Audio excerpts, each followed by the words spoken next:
I was 18 years old when I got married. I belonged to a very conservative family, a Baloch family, where good daughters never say no to their parents. My father wanted me to get married, and all I said was, if that makes you happy, I will say yes. And of course, it was never a happy marriage. Just about after 2 years of getting married, about 9 years ago, I met a car accident. Somehow my husband fell asleep and the car fell in the ditch. He managed to jump out, saved himself. I'm happy for him. But I stayed inside the car and I sustained a lot of injuries. The list is a bit long. Don't get scared. I'm perfectly fine now. Radius ulna of my right arm were fractured. The wrist was fractured. Shoulder bone and collarbone were fractured. My whole rib cage got fractured. And because of the rib cage injury, lungs and liver were badly injured. I couldn't breathe. I lost urinary bowel control. That's why I have to wear the bag wherever I go. But that injury that changed me and my life completely as a person and my perception towards living my life was the spine injury. Many people came to rescue. They gave me CPR. They dragged me out of the car. And while they were dragging me out, I got the complete transection of my spinal cord. Those 2.5 months in the hospital were dreadful. I will not make up stories just to inspire you. I was at the verge of despair. One day, doctor came to me and he said, well, I heard that you wanted to be an artist, but you ended up being a housewife. I have a bad news for you.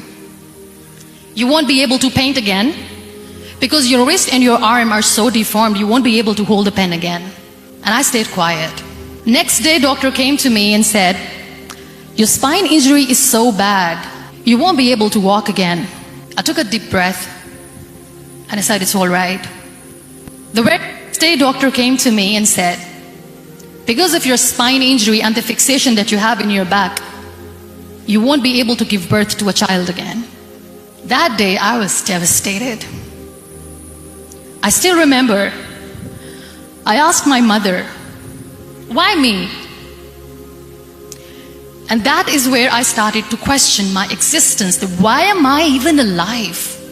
My mother said to me, this too shall pass. God has a greater plan for you. I don't know what it is, but He surely has. And in all that distress and grief, somehow or the other, those words were so magical that they kept me going. I was trying to put that smile on my face all the time, was hiding. It was so hard to hide the pain, which was there.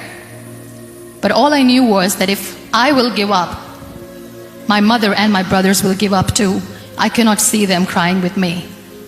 So what kept me going was, one day I asked my brothers, I know I have a deformed hand, but I'm tired of looking at these white walls in the hospital and wearing these white scrubs. I'm getting tired of this. I want to add more colors to my life. I want to do something. Bring me some colors. Bring me some small canvas. I want to paint. So the very first painting I made was on my deathbed, where I painted for the very first time. It was not just an art piece or just my passion. It was my therapy. What an amazing therapy it was. Without uttering a single word, I could paint my heart out. I could share my story. People used to come and say, what lovely painting. So much color. Nobody could see the grief in it. Only I could. And that day I decided that I'm going to live life for myself.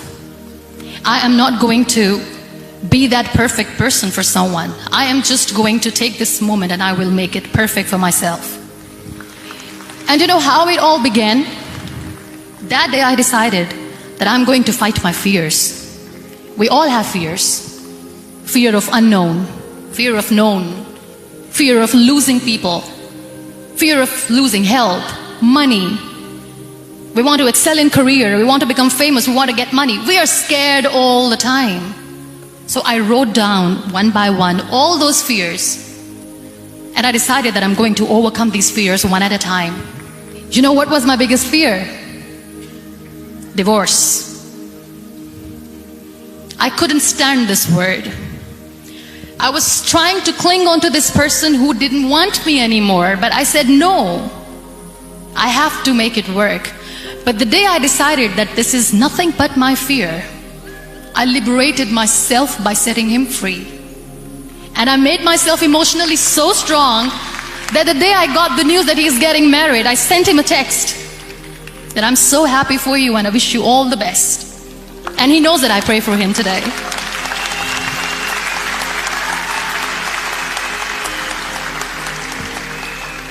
My biggest fear, number 2, was I won't be able to be a mother again. And that was quite devastating for me. But then I realized there are so many children in the world, all they want is acceptance. So there is no point of crying, just go and adopt one. And that's what I did.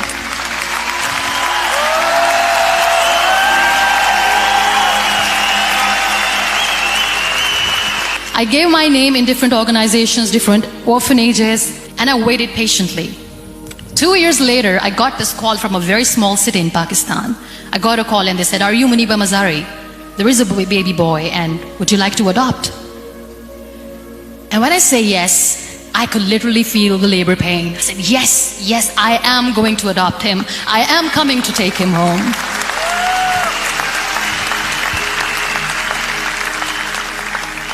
And that day, I was 2 days old, and today he's 6. You know, when you end up being on the wheelchair, what's the most painful thing? That's another fear that people on the wheelchair or the people who are differently abled have in their hearts, but they never share. I'll share that with you. The lack of acceptance. People think that they will not be accepted by the people because we, in the world of perfect people, are imperfects. So I decided that instead of starting an NGO for disability awareness, which I know will not help anyone, I started to appear more in public. I started to paint. I always wanted to. I have done a lot of exhibitions. I'm Pakistan's first wheelchair-bound artist. I have done a lot of modeling campaigns, different campaigns for brands like Tony and Guy.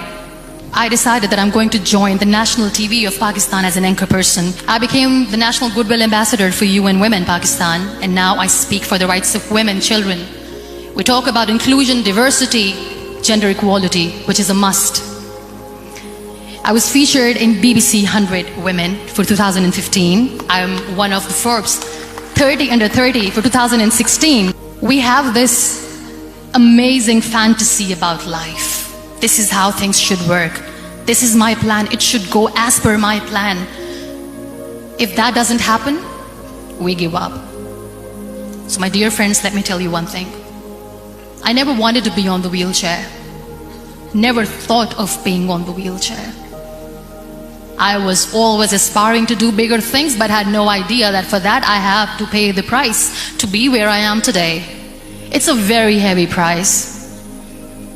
This life is a test and a trial, and tests or trials are never supposed to be easy. So when you're expecting ease from life, and life gives you lemons, then you make the lemonade, and then do not blame life for that, because you were expecting ease from a trial.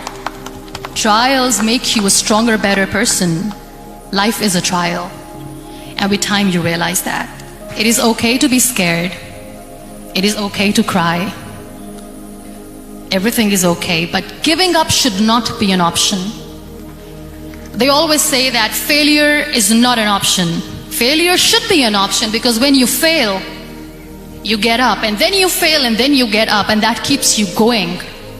Embrace each and every breath that you are taking. Celebrate your life. Live it. Don't die before your death. Real happiness lies in gratitude. So be grateful, be alive, and live every moment.